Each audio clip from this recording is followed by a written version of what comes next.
In our culture, there's a pervasive yearning for answers to the age-old question, what is my purpose?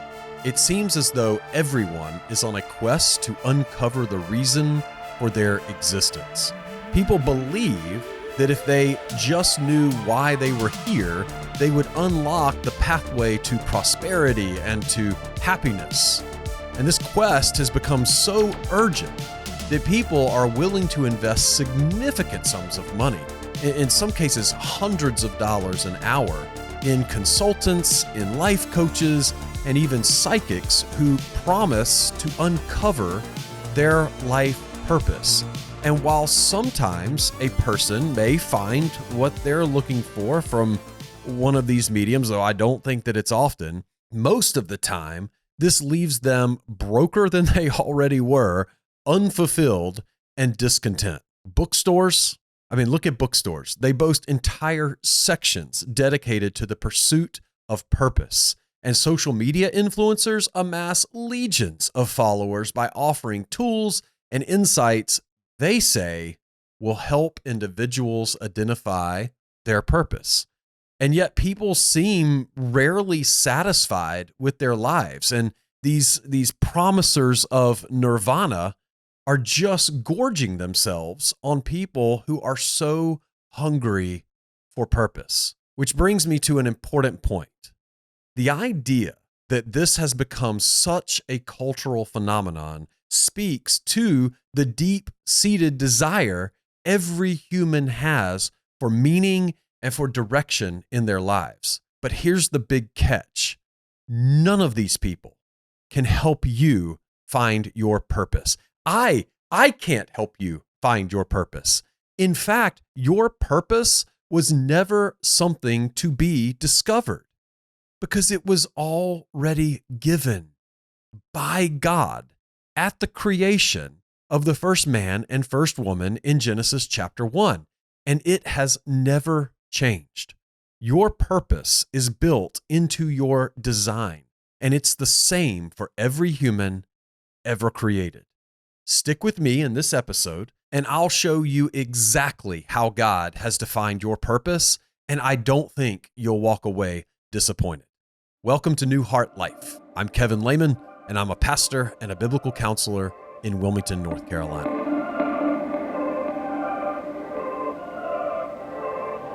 Let's get one thing straight right out of the gate. We have conflated purpose with passion. They are not the same thing. Understanding your purpose and finding your passion are two completely different exercises. Let me see if I can articulate the difference in the two while still remaining somewhat concise. Your purpose is why God put you here. Your passion is what carries you through life as you fulfill your purpose. You see, purpose answers the why, and passion answers the what.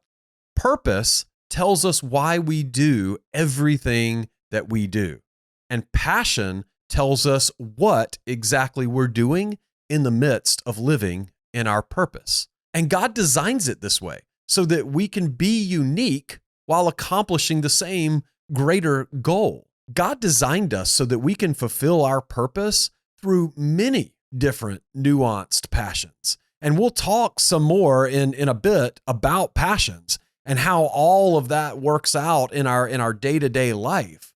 But for now, let's get our purpose straight. That's really where we need to start. And to do that, we'll go back to the beginning, to Genesis chapter 1, to the creation of the world. To understand our purpose, we have to understand Genesis. And to understand Genesis, we have to understand its greater historical context and significance. So we need to consider certain questions such as, who wrote the book of Genesis? Why was the book of Genesis written? To whom was it written? And when? And how would they have understood it? And the answers to all of these questions pivot around one, very pivotal man. And his name was Moses. Now, just a fair warning, we're going to be on this for just a few minutes, but I promise it will come back to purpose if you stick with me. So Moses was born a Hebrew into bondage in Egypt. He narrowly escaped death as an infant and ended up being raised in the Pharaoh's court. And that's another story for another time. But even though he was raised by Egyptian nobility, as a young adult, he killed an Egyptian guard in defense of his Hebrew brothers and sisters. Because of this, he had to flee the land with the intention really of never returning again. However, in a divine twist of fate, through a burning bush encounter with God, God summoned him back to Egypt in his later years to lead the Israelites to freedom from Egyptian oppression. Now, when Moses arrived back in Egypt to liberate the Israelites from some 430 years of bondage, the Pharaoh was not ready to let them go without a fight. It required a series of 10 devastating plagues unleashed by God upon the Egyptians and their gods, culminating in the tragic loss of the firstborn children of the land, except, of course, those protected by the blood of the lamb. And that was the first Passover. And even then, after Pharaoh finally let them go, he still decided to pursue them and lost his entire army in the depths of the Red Sea as it closed around them after watching Moses and the people cross over on dry land. So now, after all of that, the Israelites get to savor the sweet taste of freedom for the first time in almost 5 centuries. And as impressive as this is, now picture this: a nation of people stranded amidst desert mountains with no idea who they are, where they came from, or any laws to govern them. I mean, think about it. Do you know what your ancestors were doing 500 years ago? Do you even know where they are? Do you know any of their names? Do you know how they made their living? And look, I know there's one in every crowd who's done the research, but most of you, including myself, will have no answer to any of those questions. But thankfully, God doesn't leave them in the dark. He summons Moses to the top of a mountain where he spends 40 days and 40 nights with God. During this time, God gave Moses the first 5 books of our English Bibles: Genesis, Exodus, Leviticus, Numbers, and Deuteronomy. Now, for the Jew, they see these 5 books as one big book called the Torah, or translated into English, the Law. You may have also heard it called the Pentateuch, which is the Greek way of referencing these books, but I want you to consider, with me, the profound significance of each of these writings to a fresh nation emerging from centuries of slavery. As I mentioned before, the Israelites, having dwelled in a foreign culture, adhering to a different faith, and really with scant opportunities to explore their own heritage, they likely possessed a very sparse knowledge of their origins or their ancestry. And so God provided them the book of Genesis, which not only dismantles the authority of the Egyptian gods, but also asserts Yahweh as the one true God and creator of all things. Genesis tells the story of the Hebrew patriarch Abraham, or Abram, depending on the time in the story. And it details his divine calling, Abraham's divine calling, and the first fruits of a new nation through Isaac and then Jacob and then his sons, who end up kind of representing the 12 tribes of Israel. We see Joseph's pivotal role in bringing the Hebrew people to Egypt to avoid famine and starvation. So Genesis provides the narrative for the creation of the universe and of man and woman. It provides Israel's origin story, and it shows us and Moses' wilderness generation how they ended up in Egypt to begin with. The remaining 4 books in the Torah also serve a specific purpose.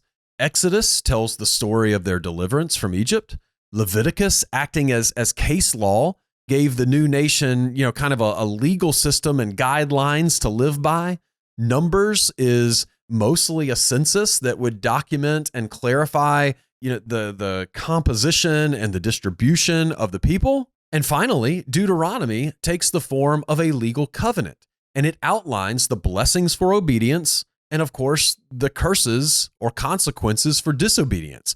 And so it reinforces the covenant relationship between God and his people. But understanding the context of Genesis, that it was written to the newly freed nation of Israel, is vital to understanding our purpose. So we're bringing it back around. Why is Genesis so important for understanding our purpose? The answer is in our design, and it's found right here in the first chapter in the 27th verse. The Bible says, "And God created man in his own image. In the image of God, he created him. Male and female, he created them." Our purpose is wrapped up right here in this passage, that we were created in the image of God. But at face value, that doesn't really tell us much because we don't understand what it means to be made in someone's image. Does it mean we look like them? Does it mean we act like them? Does it mean we think like them? What does it mean? Well, to understand its meaning, we first have to understand what it would have meant to the wilderness generation of Israelites to whom it was originally written. And that's why I wanted to make sure we had the backstory intact before addressing the passage. So let's consider what was going on in Egypt at the time. Like many ancient empires, the Egyptian nation committed the fatal error of overreach, underestimating the resources needed to sustain their expanding dominion along the Nile. They found themselves stretched thin, unable to assert any kind of effective control over all of their territories with just the limited royal and military capacities that they had at the time. So in order to try and regain some of that control, they constructed these large statues across the land depicting various Egyptian gods, pharaohs, and other protective figures in their culture. And these statues, including the iconic Sphinx, served to symbolize the power and greatness of the Egyptian empire, even in the absence of its rulers. See where I'm going? So the purpose of these statues was to remind everyone who looked upon them who had dominion and authority in the land. And while it's thought that Jewish forced labor may have even contributed to the building and erection of these statues, at the very least, they would have possessed first-hand knowledge of their existence and their significance. The Jews in extra-biblical literature even had a name for these statues. They called them salim, which probably had a much more guttural pronunciation, but I don't want to break my mic. But typically, this word shows up in our English Bibles translated as idol. So the Hebrew word salim equals the English word idol in our translations. So anytime you see the word idol show up in the Old Testament, it is highly likely it will be this word salim. But there's another place this word shows up in Scripture that's quite interesting. Remember how we just read Genesis 1:27, that God made mankind in his image. Well, guess what the word is used there for image? You guessed it, salim. So when God communicated to the Israelites that he fashioned them in his own image, in his salim, they would have known precisely what he meant. They would have remembered the great statues in Egypt that were designed to display the greatness of the Egyptian empire that controlled the land. And they would have understood that as God's salim, they were created to display the greatness of the God who created them and who had dominion over the earth and beyond, all the way out into, of course, the universe. You see, God designed humanity to manifest his greatness in a world where his presence is yet to be fully realized. He gave us attributes that reflect his own character. And so the purpose of every individual ever created is to showcase God's greatness to the world. In short, and this goes for every person ever created, and I realize I'm putting a lot of life coaches out of business here, but in short, every person, here's your purpose. You are to put God's greatness on display. Our purpose is truly that simple. I promised you at the beginning that I would show you how your passion flows out of your purpose. And so here it is.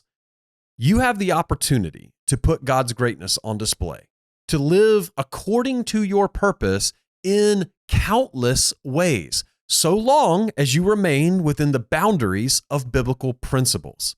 If you're passionate about tinkering with cars, put God's greatness on display by being a kind and fair mechanic. If you're a teacher, put God's greatness on display by modeling and teaching the gospel to your students to whatever extent you can. I understand there's restrictions and regulations there, but to whatever extent you can.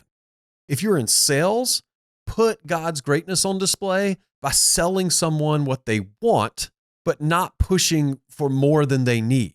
If you're a professional athlete, put God's greatness on display by using your platform to bring attention and glory to the name of Christ. Whatever your passion may be, provided it's within biblical principles, it can serve as a vessel to magnify God's greatness.